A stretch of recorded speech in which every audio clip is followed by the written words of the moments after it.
السلام عليكم. في الفيديو ده ان شاء الله نشرح الار ان اي وتخريج البروتين. طبعا ده اول درس في الباب الثاني او اللي هو بتاع الباب الثاني البيولوجيا جزيئيه اقصد، اللي هو الار ان اي بمعنى صح. فاول درس فيهم الار ان اي وتخريج البروتين. فانا قبل ما ادخل في الدرس عايز اعرفك انواع البروتينات. انواع البروتينات، لان عندك بروتينات تركيبيه وبروتينات تنظيميه.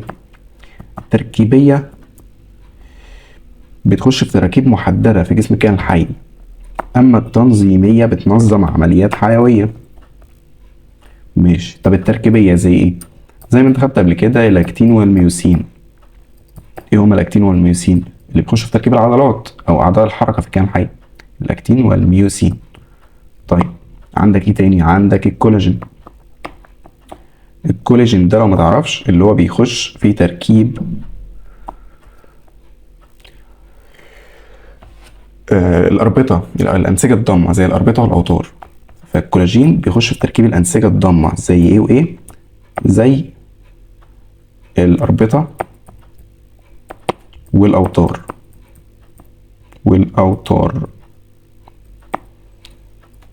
او بمعنى صح الانسجه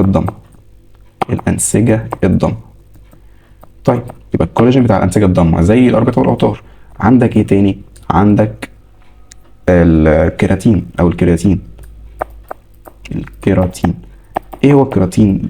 زي ما انت جه في دماغك دلوقتي اللي هو الشعر، بس نعمم الكلام بقى يبقى الطبقه او البشره اللي هي بتاعت الشعر، بتاعت الجلد، بتاعت الحوافر بالقرون، الريش. طبعا انا مش بتكلم عن بني ادم بس، هو انسان وحيوان، فيعني اكيد انت مش عندك قرون يعني، فاهم؟ بس الكيراتين بيخش في تركيب ايه؟ القرون، الحوافر، الريش زي ما قلت لك، الجلد والشعر وغيره. طيب دي مش بيخش في تركيب اللي هي الاغطيه الواقيه.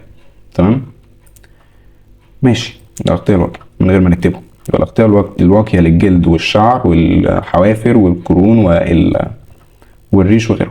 طيب فانا كده عرفت ان الاكتين والميوسين والكولاجين والكيراتين دول 3 بروتينات تركيبيه او امثله على البروتينات التركيبيه. طيب امثله على البروتينات التنظيميه بتنظم عمليات حيويه. فلو جيت قلت لك الانزيمات تقول لي اه والله الانزيمات دي بروتينات تنظيميه. ليه؟ بتنظم التفاعلات اللي في جسم الانسان. طيب وتنشطها يعني. عندك ايه تاني؟ عندك الهرمونات، برضو بتنظم البيئة الداخلية والخارجية للجسم. ماشي، عندك الهرمونات والباقي المواد يعني. طيب يعني دي امثله مش كل البروتينات، يعني انت عندك الاف البروتينات في جسمك كائن حي، اكيد مش هذكرهم لك كلهم، بس انا بفرق لك ان في الالاف البروتينات دي في منها تركيبيه وفي منها تنظيميه. التركيبيه زي الاكتين والميوسين، الكولاجين، الكيراتين. التنظيميه زي الانزيمات، الهرمونات، الاجسام المضاده. طبعا بتلعب دور في المناعه، انت اكيد عارفها. فدي كانت انواع البروتينات. طيب البروتين بقى بيتكون من ايه؟ او بمعنى اصح الوحده البنائيه بتاعته. الوحده البنائيه للبروتين اسمها حمض اميني. ايه الحمض الاميني ده؟ قال لك والله استنى، انت عندك 20 نوع من الاحماض الامينيه. بيتكون من ايه برضو او تركيبه ايه؟ قال لك الحمض الاميني ده فيه ذره كربون مركزيه محاطه باربع روابط تساهميه احاديه. ماشي، عندك مجموعه كربوكسيل جانبيه COOH، عندك مجموعه امين قاعديه NH2، عندك ذره هيدروجين H، عندك مجموعه القايل بيرمز لمجموعه الالقايل دي بالرمز R، يعني الار دي مجموعه القايل. طيب فانا زي ما قلت لك عندك 20 نوع من الاحماض الامينيه، في منهم 19 فيهم مجموعه القايل. في حمض اميني واحد ما فيهوش مجموعه القايل. ازاي؟ سي ماشي، عندك COOH ماشي، عندك NH2 برضو ماشي، عندك H ذرة H ماشي، بدل مجموعه الالقايل حطيت مكانها ذره اتش، فبقى حمض اميني ما فيهوش مجموعه الالقايل، يبقى ده نوع من احد انواع الاحماض الامينيه. اما 19 نوع تانيين فيهم مجموعه الالقايل. طيب انا بحاول افتكر اسم كان اسمه جريسين، حمض الاميني اللي هو ما فيهوش او فيه ذره اتش بدل مجموعه الالقايل اسمه الجلايسين. طيب طبعا الاحماض الامينيه مع بعضها بترتبط برابط، يعني ده حمض اميني، حمض اميني ماشي، ده حمض اميني وغيره. يعني انت عندك سلسله عديد بيبتايد اسمها اصلا سلسله عديد بيبتايد، لان الاحماض الامينيه دي بترتبط مع بعضها برابطه، الرابطه دي اسمها رابطه بيبتيديه. الرابطه البيبتيديه في تفاعل اسمه تفاعل نازع للماء. يعني ايه تفاعل نازع للماء؟ يعني الرابطه دي بتنزع ميه، فلما تلاقي حمضين امينيين ارتبطوا ببعض يبقى في فقد ميه، يبقى تلاقي ميه طلعت لك. بمعنى صح الحمض الاميني ده الاولاني واحد فيهم بيفقد او اتش والتاني بيفقد اتش، فهو اتش مع اتش يديك اتش 2 او، فتكوين الرابطه نازع للماء، اكون رابطه يفقد اتش 2 او. جميل جامد. فانا كده عرفت تركيب الحمض الاميني. طيب عايز اعرف الاحماض النوويه الريبوزيه. ماشي، يعني ايه الاحماض النوويه الريبوزيه؟ بص انت الحمض النووي في حمض نووي دي ان ايه وحمض نووي ار ان ايه، الاثنين احماض نوويه، بس الفرق ايه؟ الفرق ان الدي ان ايه ده حمض نووي دي اوكسي ريبوز، او بمعنى اصح السكر بتاع النيوكليتيدا دي اوكسي ريبوز. اما هنا اسمه حمض نووي ريبوزي او ريبوز. دي اوكسي يعني دي منزوع واوكسي اكسجين، فدي اكسجين او دي اوكسي ريبوز اللي هو حمض نووي منزوع اكسجين، لان سكر الريبوز سي 5 سكر خماسي سي 5 اتش 10 او 5 الطبيعي، فهو الدي اوكسي ريبوز منزوع بيبقى او 4. اما الريبوز اللي هو الار ان اللي تبع درسنا النهارده هيبقى ايه سي 5 اتش 10 او 5 عادي، مش منزوع حاجه. طيب اللي هي النسبه 1 2 1 يعني سي اتش او. جميل. طيب ايه اوجه التشابه والاختلاف بين الدي ان ايه والار ان ايه؟ انا عرفت ان الدي ان ايه او الار ان ايه كلهم بيتكونوا من خيط من النيوكليوتيدات، ولكن الدي ان ايه بيختلف في انه الشريط مزدوج او لولب بمعنى اصح يعني. اما الار ان ايه شريط مفرد من النيوكليوتيدات. طيب سكر النيوكليوتيدا في الدي ان ايه لسه قايل لك ان هو دي اوكسي ريبوز، سكر النيوكليوتيدا في الار ان ايه ريبوز. طيب الدي ان ايه لو تفتكر كانت دي النيوكليوتيدا بتاعته قلت لك ان هنا او سي 1 سي 2 سي 3 سي 4، هنا كده سي 5 مجموعه فوسفات، في السي 5 مجموعه فوسفات، والسي 1 كان مرتبط بيها قاعده امينيه، قاعده نيتروجينيه اقصد، هنا كده قاعده نيتروجينيه. وقلت لك الحمض النووي الواحد، الحمض النووي الدي ان ايه فيه 4 انواع من القواعد النيتروجينيه، والحمض النووي الار ان ايه فيه 4 انواع من القواعد النيتروجينيه. بس الحمض النووي او في كام قاعده نيتروجينيه عامه؟ 5 قواعد. يبقى كم نوع من القواعد النيتروجينيه؟ 5. A G C مشتركين، الثلاثه دول مشتركين بين الدي ان ايه والار ان ايه. اما لو قلت لك التي يبقى الاي والجي والسي معاهم التي دي ان ايه. طيب شلت التي وقلت لك يو، اي جي سي يو، يبقى ده ار ان ايه. طبعا الاي ادينين، الجي جوانين، السي سيتوزين، اليو يوراسيل، والتي ثايمين، هي تي اتش فهي ثايمين. طيب انت عندك ايه؟ عندك قلت لك والله ان الاي مرتبطه بالتي، في الكلام ده في الدي ان ايه اقصد. ماشي ماشي. برابطتين هيدروجينيتين، الجي مرتبطه بالسي بثلاث روابط هيدروجينيه، وقلت لك ان الاي والجي قواعد بيورينيه. يعني ايه بيورينيه؟ حلقتين. التي والسي قواعد بيريمي دينيه. يعني ايه بريميديه؟ يعني حلقه واحده. هي الحلقه الواحده بتكون سداسيه عامه، ماشي، انما الحلقتين واحده فيهم سداسيه وواحده خماسيه، مش تفرق، مش هتلوم معاك يعني، مش عليك الشكل. فدي حلقتين بتكون كبيره، اما دي حلقه واحده. طيب اليو بقى بدل التي. يعني ايه بدل التي؟ مكانها، يعني بترتبط مع الايه. طبعا الار ان اي مش دايما مفرد، في بعض حالاته بيكون مزدوج.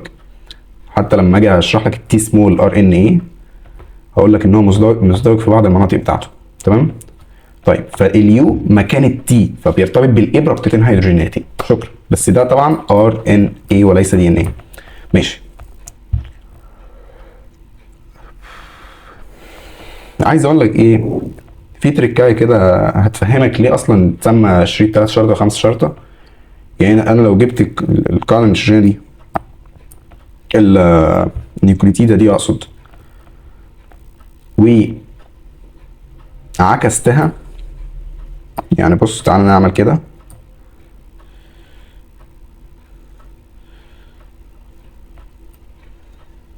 ونعمل ايه، نعكسها.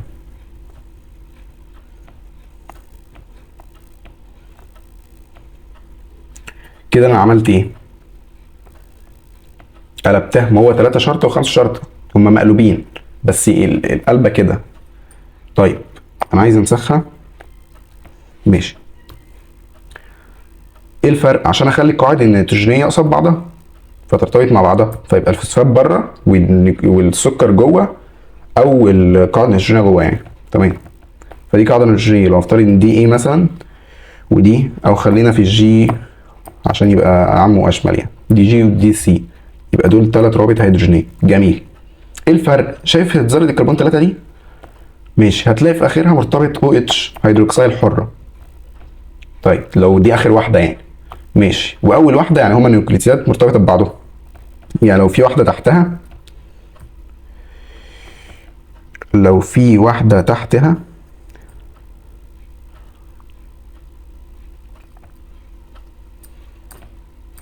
هترتبط بيها. بص شايف دي مجموعه الفوسفات هترتبط بذره الكربون 3. جميل. اللي فوقها يعني ايه؟ مجموع الفوسفات مرتبط بذره الكربون 5 في السكر اللي هي فيه، او في النيوكليتيد اللي هي فيها، وبترتبط بذره الكربون 3 في اللي فوقيها. جميل. طب اخر 3، اخر سي 3 بترتبط بو اتش زي ما قلت لك، او مجموعه الهيدروكسيل الحر. ماشي. فانت عندك الشريطين او اتش هنا او اتش طايره. طيب فبمعنى اصح، اخر خط هنا كده، اخر سي اسمها سي 3، فده 3 شرطه. اول واحده هنا كده هتلاقيها سي 5، فده طرف 5 شرطه.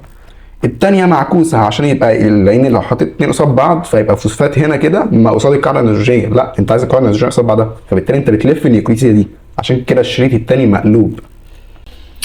خط او شريط 3 شرطه و5 شرطه قالب يعني. كنت بقول لك ان 3 شرطه تحت، ده او سي 3 اقصد تحت، فده خط 3 شرطه، وسي 5 فوق اللي هو اخر واحده بيبقى ده 5 شرطه. التانية بتبقى معكوسة، حتى لو فتحت رسمة الكتابة هتلاقي الشريطين عكس بعض، يعني الكليتي حرفيا مقلوبة كده. طيب فبالتالي عشان تخلي قاعدة النيتروجين جوه والفوسفات بره، فبالتالي بتبقى معكوسة. اللي فوق هتبقى 3 سي 3، يبقى دي 3 شرطة، طرف 3 شرطة، وتحت خالص هتلاقي آخر واحدة سي 5، فتحت خالص هتلاقي الطرف 5 شرطة بس. فده كان 3، ده كان 3 شرطة ل5 شرطة، فهتلاقي المعاكس 5 شرطة ل 3 شرطة.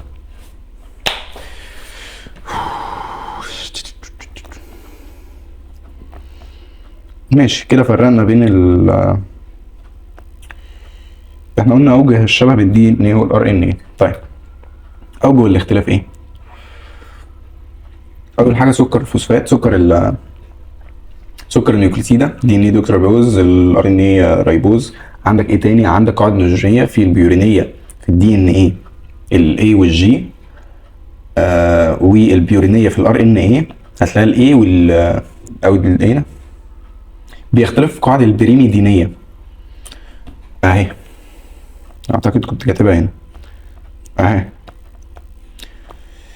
القواعد البيورينيه اي جي، وكده كده الاي والجي والسي اصلا مشتركه بين الدي ان يو والار ان اي، فالفرق يو واليو دي، اليو والتي، التي او اليو في القواعد البريميدينيه اللي هي حلقه واحده. جميل. فلو يوراسيل يبقى الار ان اي، لو ثايمين او اللي هو تي يعني يبقى في الدي ان اي. شكرا. عندك ايه تاني؟ عندك طبعا الدي ان اي لولب، اما الار ان اي بيكون شريط مفرد. ماشي. طب الدي ان اي، الدي ان اي ما بيخرجش من بره ايه؟ ما بيخرجش بره النواه. فانت عندك خليه جواها نواه. جميل. النواه دي جواها حاجه اسمها نويه. طيب بينسخ منها الار سمول ار ان اي، هقولها كمان شويه.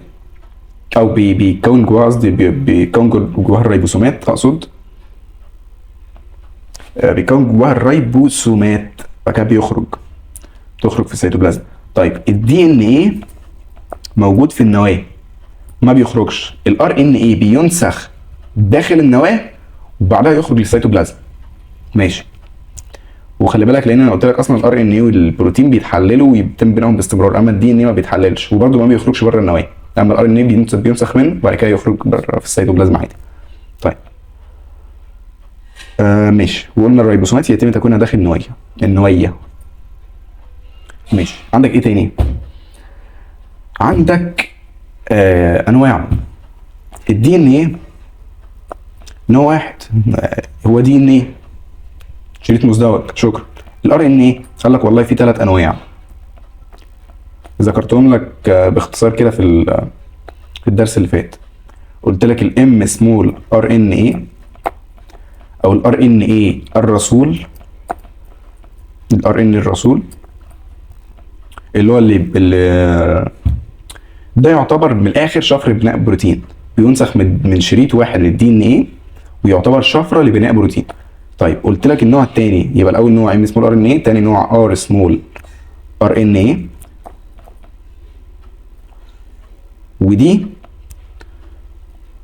يعتبر هو اسمه ار ان ايه الريبوسومي.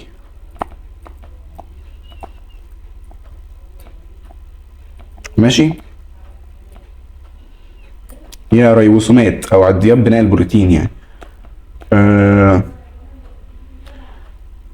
التي سمول ار ان ايه ده اسمه الار ان ايه الناقل، ترانسفير تي سمول ار ان ايه. فده الناقل. يعني ايه الناقل؟ بينقل الاحماض الامينيه للريبوسومات اثناء تكوين البروتين. ماشي. يبقى كده عرفت الثلاث انواع باختصار: ام سمول ار ان ايه، ار سمول ار ان ايه، تي سمول ار ان ايه. يبقى الدي ان ايه في منه نوع واحد، اما الار ان ايه في منه 3 انواع. ماشي. نبدا باول نوع ونبتدي نفصل. الام سمول ار ان ايه ده انا قلت لك ان هو ار ان ايه الرسول. ماشي. ده شفرة انتاج او شفرة تصنيع بروتين. ماشي. بينسخ من الدي ان ايه. حلو. في مكان اسمه المحفز. حلو. وعندك انزيم بلمرة ار ان ايه. بص قبل ما ابدا اقول لك حاجه زي دي، عايز اقول لك الار ان ايه في اوليات النواه وحقيقيات النواه. اوليات النواه الحمض النووي بيكون عايم في السيتوبلازم، اما حقيقيات النواه بيكون جوه النواه. فالار ان ايه بينسخ في عندنا مثلا الخلايا البشريه، بينسخ من الدي ان ايه داخل النواه وبعد كده يخرج للسيتوبلازم. ماشي. مش دي النقطه اللي انا عايز اقولها لك. انا عايز اقول لك ايه؟ ان في حاجه اسمها انزيم بالمره. خدت قبل كده انزيم بالمره الدي ان ايه اثناء طلوعه في الدي ان ايه. في عندك بقى انزيم بالمره ار ان ايه. حلو. في اوليات النواه انزيم بلمرة الار ان ايه، انزيم بلمرة واحد بينسخ الثلاث انواع. طب حقيقيات النواة، يوجد بلمرة انزيم بلمرة ار ان ايه لكل نوع. يبقى كل نوع من الثلاث انواع ليهم انزيم بلمرة ار ان ايه في حقيقة النواة. اما اوليه النواة انزيم بلمرة واحد بينسخ الثلاث انواع من الار ان ايه. ماشي، دي يعمل ايه الانزيم بلمرة؟ طبعا انزيم بلمرة سواء بلمرة ار ان ايه او دي ان ايه، فهو بيشتغل في اتجاه 5 3. يعني ايه بيشتغل في اتجاه 5 3؟ يعني بيشتغل على شريط 3 5. فلما يشتغل على شريط 3 5 يدي معاكس، يبقى هو شغال في 5 شرطة ل 3 شرطة. يبقى الانزيم البلمرة شغال في اتجاه 5 3 شرطة، من 5 شرطة ل 3 شرطة، وهو شغال على القالب او على الشريط 3 شرطة ل 5 شرطة. ماشي. طيب في تضاعف الدي ان ايه انا بنسخ، او انزيم البلمرة ده بيبني شريط كامل. في حالة 3 شرطة 5 شرطة بيبنيه مرة واحدة يعني، ما علينا. بس اللي اقصد اقوله ان اثناء التضاعف فبتنسخ الدي ان ايه كله من اوله لاخره. اما في نسخ الار ان ايه انا عايز انسخ شفره معينه او ترتيب معين من النيوكليوتيدات او من الجينات يمثل شفره يديني الام اسمه الار ان ايه، يبقى شفره انتاج بروتين معين. فانا عايز انسخ جزء واحد بس. حلو، اعمل ايه؟ في حاجه اسمها المحفز. يقول لك ايه؟ يقول لك دي النقطه اللي هتبدا من عندها نسخ الجينات اللي انت عايزها. حلو، يبقى انا هبني ام اسمه الار ان ايه من منطقه اسمها المحفز، اللي هي ايه؟ اللي هو جزء معين. وخلي بالك هو نظريا انت تقدر تنسخ من اي شريط من الدي ان ايه، تقدر تنسخ الام سمول ار ان ايه من شريط 3 شرطه ل 5 شرطه، او من 5 شرطه ل 3 شرطه. ولكن عمليا ده ما بيحصلش. المحفز في خلاف عليها، بس المفروض ان المحفز موجود على شريط 3 شرطه ل 5 شرطه. ولكن الاكيد ان شريط 3 5 ل 3 شرطه، قصدي ل 5 شرطه، هو اللي بيتم منه نسخ الام سمول ار ان ايه. شكرا. فالمحفز بيوجه يقول لك ايه؟ يقول لك ده الجزء ده، طبعا 3 شرطه ل 5 شرطه، ده الجزء اللي انت عايز تنسخه، اللي عليه الجينات بتاعتك اللي انت عايزها. فهنسخ ام سمول ار ان ايه بانزيم بلمرة. يعني ايه؟ يعني ده شريط دي ان ايه، خلي بالك ده ايه؟ ممكن يكون جي، ممكن يكون سي، ممكن يكون تي، ممكن يكون، اقعد نوع بقى في الاربع حاجات دي، اي سي جي وهكذا. فانت بتنسخ. خلي بالك اول منطقه بتبقى اي يو جي، بس ما علينا.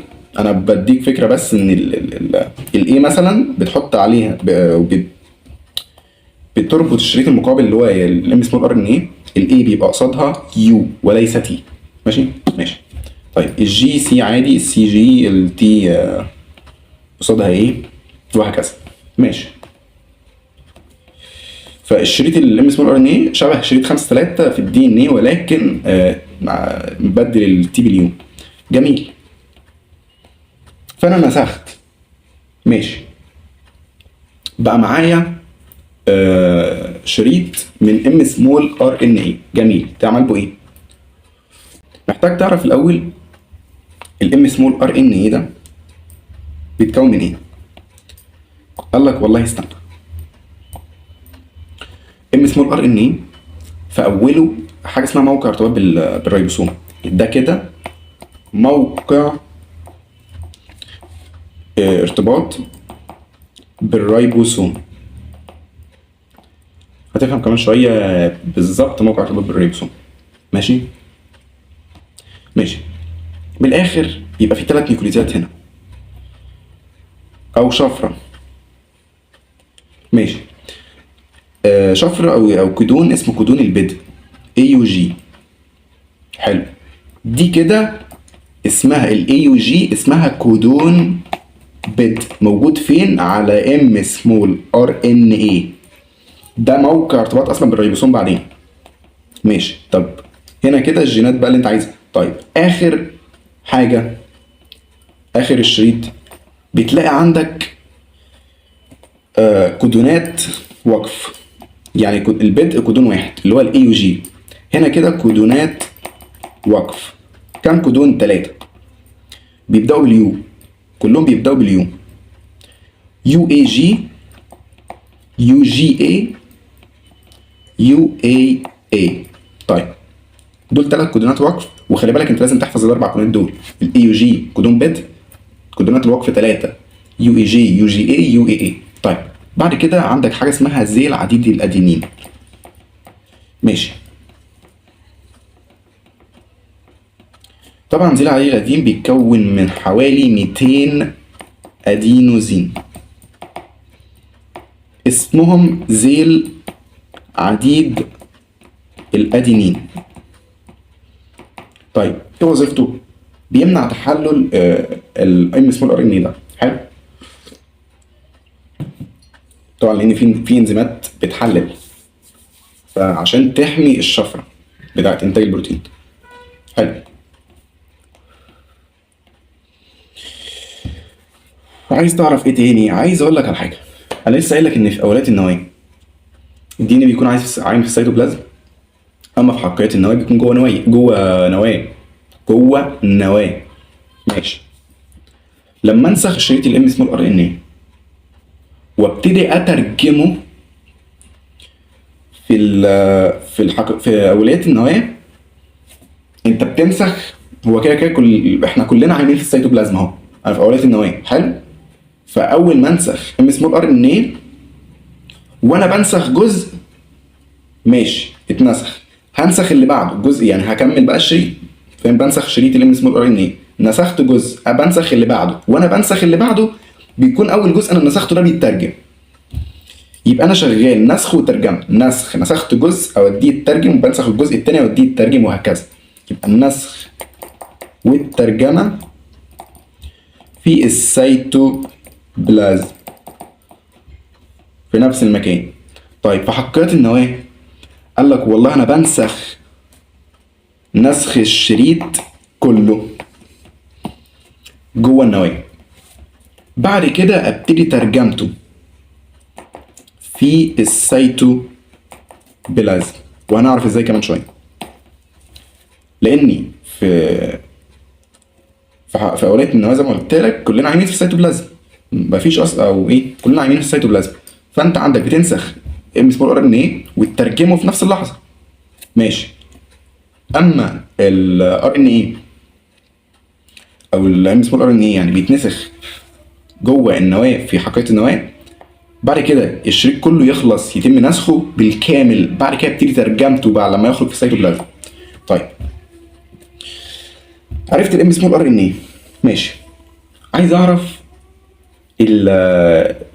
ما انا قلت ان في 3 انواع الار سمول ار ان ايه. قلت لك الار ان ايه في 3 انواع: ام سمول ار ان ايه او ار ان ايه الرسول، بعد كده ار سمول ار ان ايه اللي هو ار ان ايه الريبوسومي. طيب خلي بالك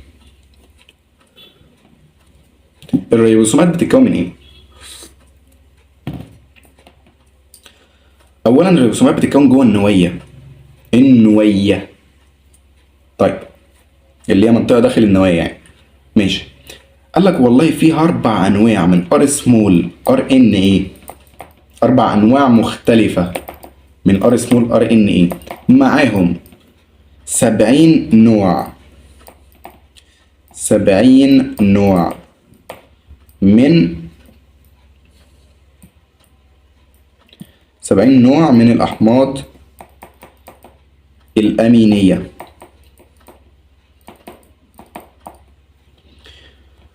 أربع أنواع من الار ان ايه، 4 أنواع مختلفة من ار سمول ار ان ايه معاهم 70 نوع من الأحماض الأمينية يكون لك ريبوسوم. طيب عايز أعرف إيه تاني؟ عايز أعرف الريبوسوم ده بيكون من إيه؟ بيكون من حاجتين: في جزء صغير وفي جزء كبير. دي تحت وحدة، هما كلهم تحت وحدة.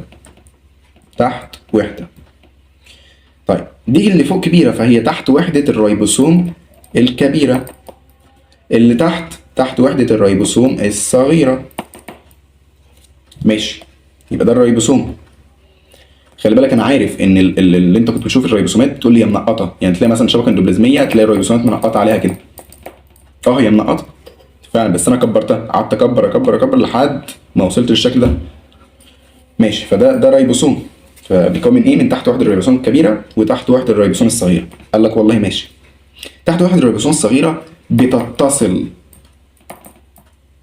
بالار الام سمول، معلش، تتصل بالام سمول ار ان اي اثناء تخريج البروتين. وتحت وحده الريبوسوم الكبيره فيها موقعين، موقع البيبتيدايل وموقع الامينو اسايل. ماشي، موقع البيبتيدايل وموقع الامينو اسايل.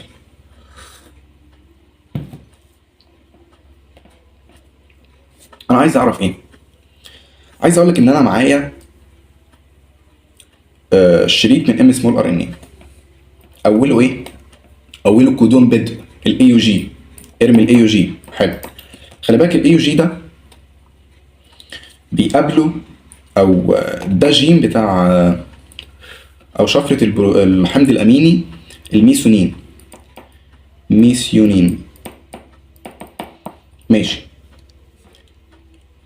طيب كودون البدء نفسه بيمثل شفره بروتين الحمض الاميني، قصدي بتاع الميثيونين. طيب بعد كده هتلاقي شفرات يا معلم تاني لحد ما توصل هنا كده. هنا كده تلاقي كودون وقف. طيب كودون وقف يا اما يكون يو اي جي، يا اما يكون يو جي اي، يا اما يكون يو اي اي. طيب هو طبعا بيكون واحد موجود فيهم، واحد بس منهم موجود، ما مش الثلاثه موجودين مع بعض، بس انا بقول لك ان في ثلاثه، يا اما ده يا اما ده يا اما ده. حلو. اللي بيحصل ان تحت وحده الريبوسوم الصغيره ترتبط بالحته دي كده. دي تحت وحده الريبوسوم الصغيره. ماشي. بعد كده بترتبط تحت وحده الريبوسوم الكبيره. ماشي. فيها كم موقع؟ خلي بالك دي تحت وحده الريبوسوم الكبيره، فيها موقع بيبتيدايل وموقع امينو اسايل. ماشي. ماذا بعد؟ يجي التي سمول ار ان اي النوع الثالث.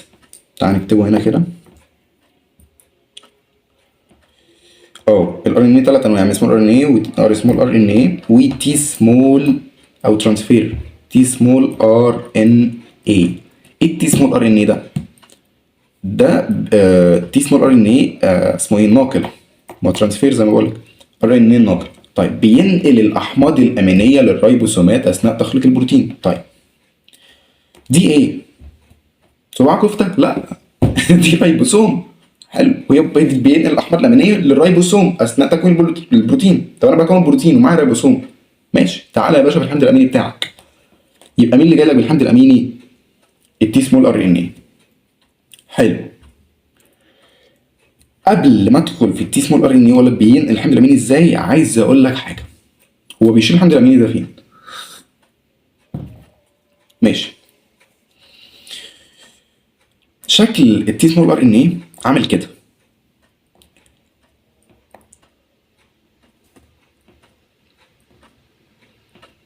عامل كده. حلو. طبعا مش عارف ارسمها بالظبط، بس اتمنى تكون الفكره واصله لك. طيب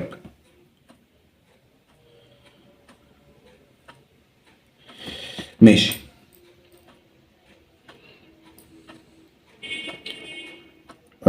دي كلها ايه؟ طبعا بص خلي بالك، هو في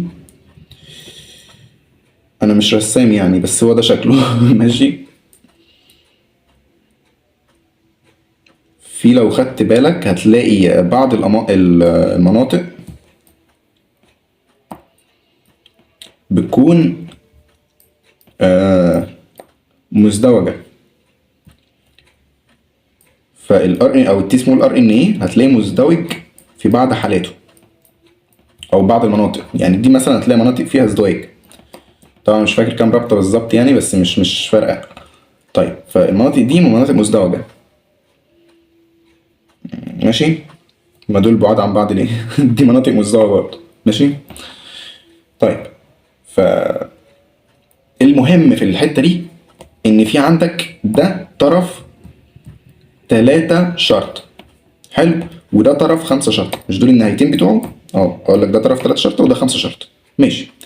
الطرف 3 شرطة في موجود عنده سي اي. ايه ده؟ ده موقع ارتباط بالحمض الاميني. السي سي اي 3 شرطة بيكون موقع ارتباط بالحمض الاميني. وتحت هنا طبعا التي سمول ار ان اي في موقعين مهمين: موقع ارتباط بالحمض الاميني اللي هو سي سي اي 3 شرطة، وموقع ارتباط او كودون، قصدي مع اسمه ايه، مضاد كودون، اللي هو تحت ده مضاد الكودون بيكون شفرة معينة. يعني ايه؟ مثال اللي هو بتاع الاي يو جي ده كودون البيتا.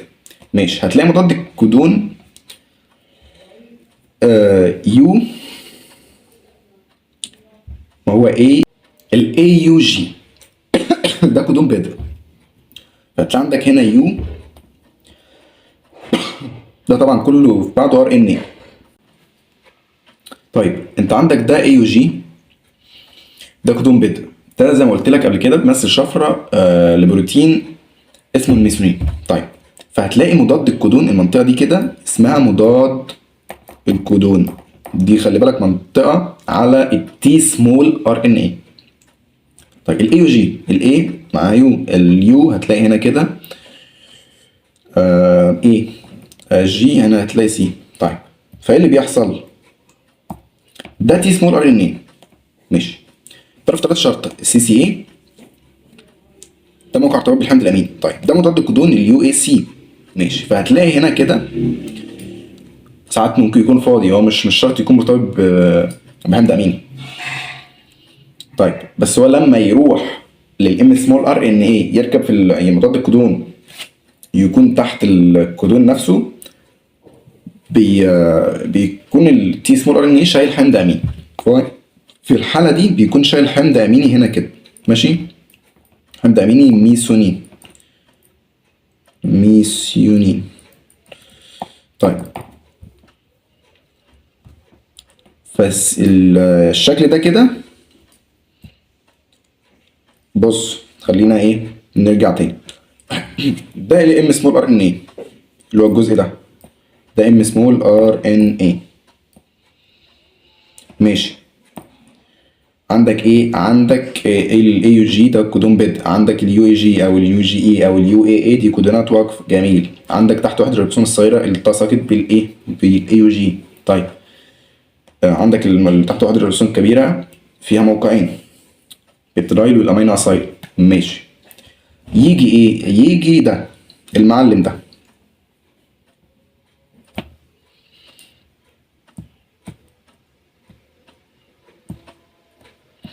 التي سمول ار ان اي، يجي كله على بعضه كده يركب هنا. حلو. انا عايز اظبطه.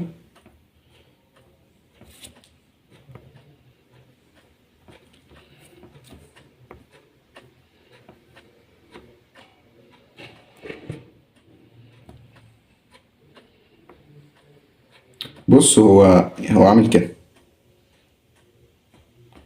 حاول يوصل لك الفكره يعني، فاهم؟ طيب ده ايه؟ ده الاي يو جي، فهو نادى على الحمض الاميني على التي سمول ار ان اي ده اللي هو اليو اي سي، اللي هو ايه، اللي هو يشبك هنا. شايف اليو؟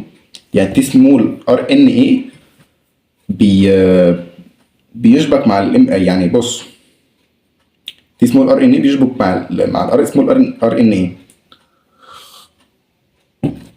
فشايف هنا كده الاي واليو هتلاقي بينهم رابطتين، الاي واليو رابطتين، الجي والسي هتلاقي 3 روابط. طيب هتلاقي بص مضاد الكودون زي الايه، زي الكودون اللي تحت اللي على الام سمول ار ان اي. طيب وخلي بالك الام سمول ار ان اي والار سمول ار ان اي بيرتبطوا مع بعض او بيحصل بينهم تداخل، ماشي، مؤقت. اثناء عمليه بناء البروتين. طيب ده التي سمول ار ان ايه، ماشي. الشفره ظابطه على اللي تحت، ماشي. انت شايل ايه يا معلم؟ شايل حمض الاميني اللي هو في الحاله دي الميثيونين، ماشي. خلي بالك ده كان موقع البيبتيدايل، ده كان موقع البيبتيدايل في تحت وحده الرسوم الكبيره، ماشي. يجي بعد كده هيلاقي مثلا اي ثلاث شفرات هنا، وليكن جي سي يو، ماشي. تلاقي فيه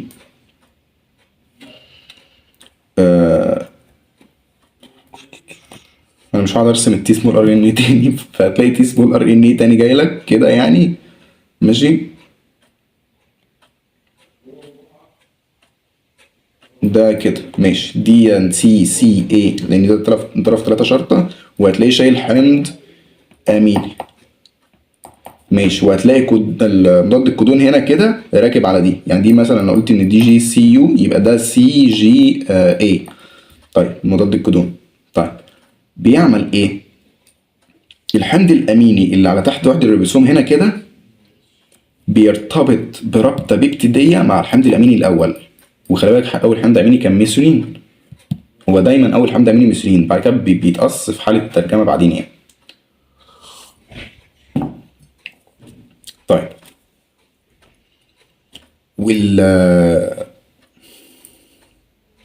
وده يمشي من الاخر، شايف ده كده يمشي.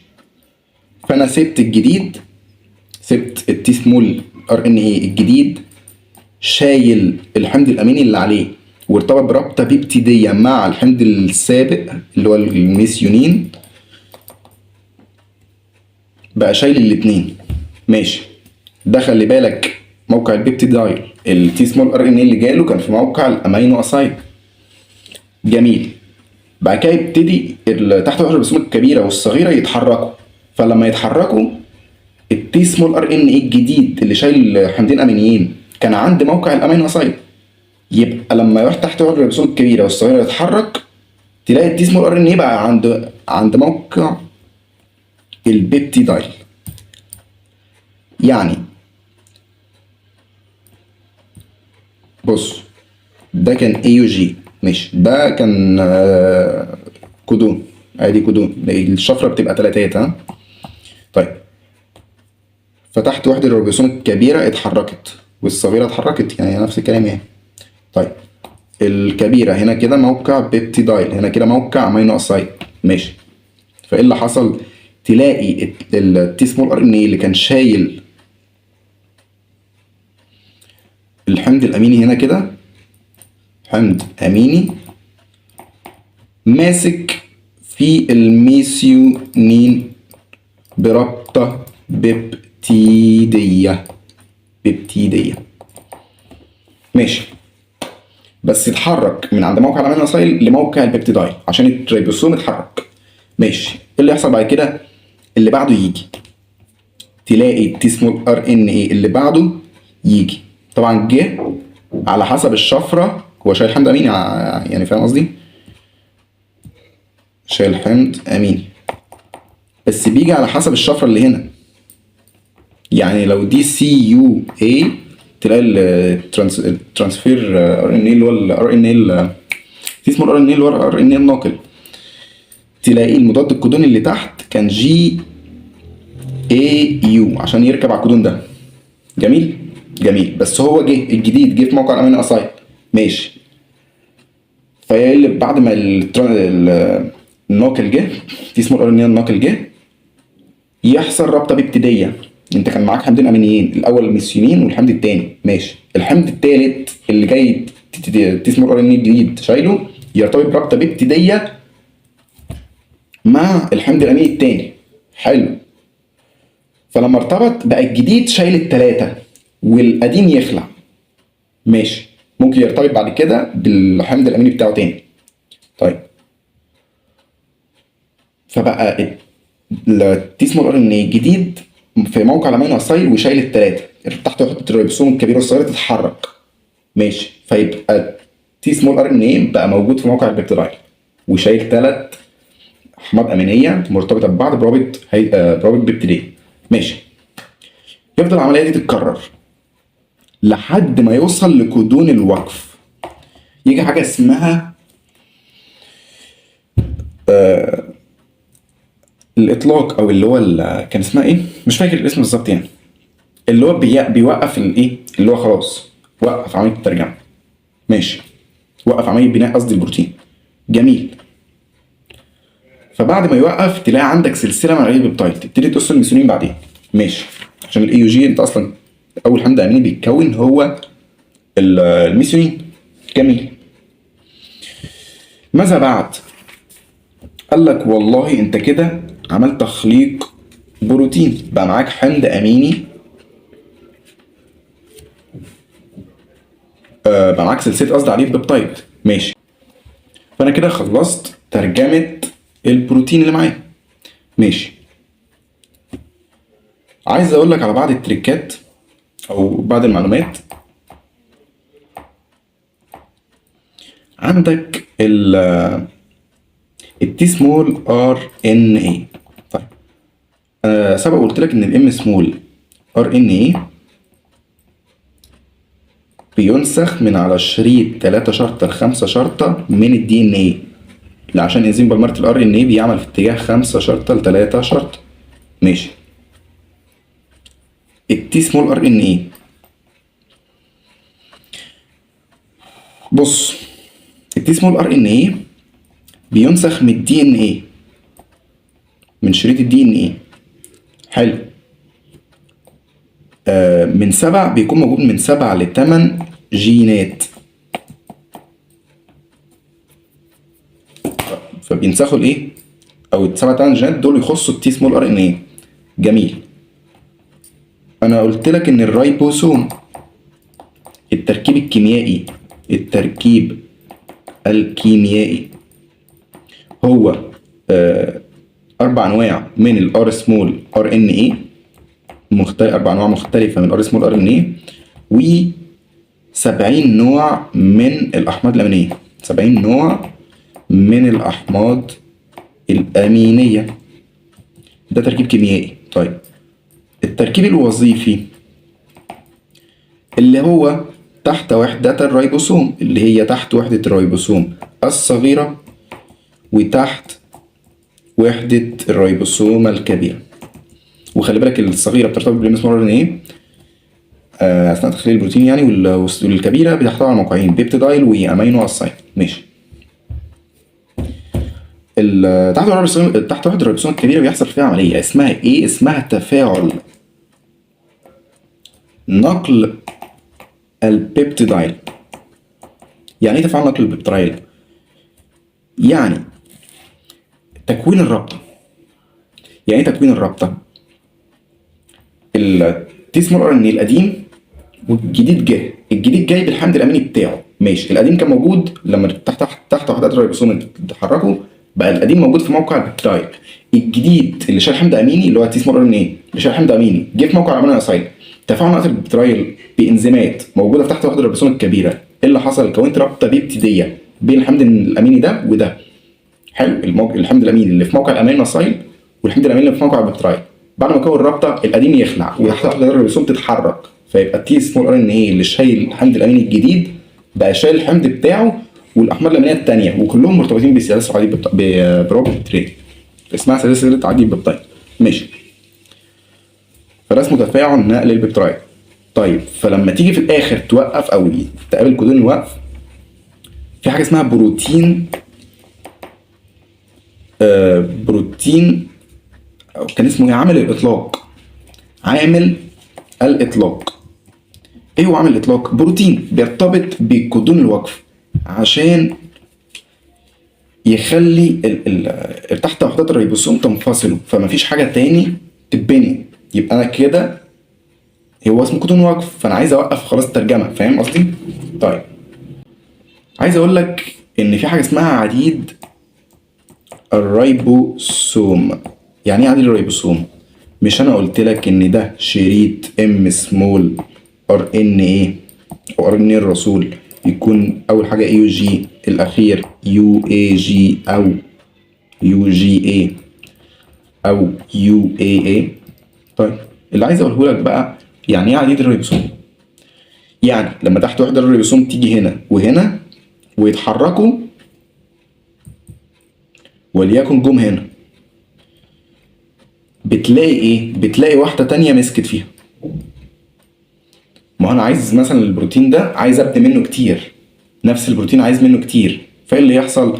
تلاقي الشريط تحت وحدات الريبوسوم ماسكين ايه؟ تحت الريبوسوم الصغيرة والكبيرة ماسكين في الشريط اللي اسمه الار ان اي كتير. يعني واحدة اشتغلت وبدأت شوية تلاقي التانية مسكت وهكذا. فعشان تسرع من عملية بناء البروتين لو انت محتاج كميات كبيرة، فانت ممكن اصلا يتصل بالام اسمه الار ان اي حوالي 100 ريبوسوم عادي. ماشي، انا كده خلصت الار ان اي وتكوين او تخليل بروتين. حلو حلو، يبقى انا استفدت ايه من الدرس؟ ان الار ان اي ان مثلا بص نيجي لها الاول خالص، ان عندك انواع بروتينات في تركيبيه وفي تنظيميه. تركيبيه وتنظيميه. تركيبيه زي ما قلت لك الكيراتين والكولاجين والاكتين والميوسين، والتنظيميه زي هرمونات الانزيمات اسمها ايه؟ الاجسام المضاده. طيب وعرفت الار ان اي في منه 3 انواع، ام اسمه الار ان اي وار اسمه الار ان اي وتي اسمه الار ان اي. فحقائق النواه كل واحد فيهم ليه انزيم بالمره. طيب اما في اوليات النواه في انزيم بالمره واحد بينسخ ال3 انواع من الار ان اي. جميل. الام اسمه الار ان اي بيتنسخ من الدي ان اي ويخرج. ماشي، ده في حقائق النواه. طب في اوليات النواه بيتنسخ ويترجم في نفس الوقت، يعني الحته اللي تتنسخ ينسخ اللي بعدها ويترجم دي اللي اتنسخ في نفس المنطقه. اما في حقيقه النواه يتنسخ كل جوه النواه بعد كده تخرج لي للسيتوبلازم تترجم. ماشي. الار اسمه الار ان اي بينسخ من الدي ان اي في ليه حوالي من 7 ل 8 جينات. ماشي. عندك ايه تاني؟ عندك اسمه الريبوسومي. الريبوسومات اصلا بتتكون جوه النويه اللي هي منطقه داخل النواه. و في 4 انواع مختلفه من الار اسمه الار ان اي مع 70 نوع من الاحماض الامينيه. ماشي. وخلي بالك الريبوسومات بتصنع نفسها، يعني هي اللي بتصنع البروتينات اللي مسؤولة عن تصنيع نفسها تاني. فاهم قصدي؟ ف بتصنع سلسلة عديد بيبتايد اللي بتكونها. التي سمول ار ان اي نسيت اقول لك حاجه، الار سمول ار ان اي بيرتبط مؤقتا بالام سمول ار ان اي. ماشي، اثناء تخليل البروتين. طيب التي سمول ار ان اي بينقل الريبوسومات او بينقل قصدي الاحماض الامينيه للريبوسومات اثناء تخليل البروتين. يبقى الام سمول ار ان اي شفره انتاج بروتين، الار سمول ار ان اي ريبوسومات او اللي هي عضيات بناء البروتين، التي سمول ار ان اي بينقل الاحماض الامينيه للريبوسومات اثناء تكوين البروتين، بينقلها في موقع الامينو اسايل. ولكن اول حمض اميني اللي هو الميثيونين بيكون موجود في موقع البكتيريا. بعد كده اللي بعده يجي في موقع الامينو اسايل. ماشي، يحصل رابطه بيبتيديه في تفاعل نقل البكتيريا. بعد كده ده يخلع يجي التاني يروح تحت عضلات الريبوسوم تتحرك، فيبدا يتحرك من بدل ما يكون في موقع الامينو اسايل بقى في موقع البكتيريا. يحصل ايه؟ يجي اللي بعده اللي هو الجديد، فيبدله تاني وتكرر نفس السلسله لحد ما يكون سلسله عديد بيبتايد، لحد ما يجي حاجه اسمها عامل الاطلاق اللي هو بروتين بيرتبط بجدران الوقف يخلي تحت عضلات الريبوسوم تسيب وسلسله عديد بيبتايد تسيب. طيب فبتوقف التفاعل، بتوقف خلاص مفيش حمض اميني تاني هيتكون، يعني مش هتكمل باقي السلسله، خلاص انت وقفت. طيب وقلنا الام سمول ار ان اي بيرتبط بيه اكتر بيبقى حاجه اسمها عديد الريبوسوم. لو انت عايز البروتين ده كتير او عايز تنتج بسرعه وكميات كبيره فممكن يرتبط اصلا 100 ريبوسوم في نفس الوقت. شكرا، انا خلصت الدرس كده. مفضلش غير الهندسه الوراثيه ونكون خلصنا يعتبر الاحياء، الجزء بتاع الاحياء يعني. وزي ما قلت لك جزء الجيولوجيا هيتقسم على مرحلتين، او هيتقسم جزء الجيولوجيا ان شاء الله يعني هيتقسم على فيديوهين، اللي هو فيديو مادة الأرض والتركيبة الجيولوجية، والفيديو التاني المعادن والصخور. أشوفكم على خير، كان معكم مصطفى عقلة. السلام عليكم.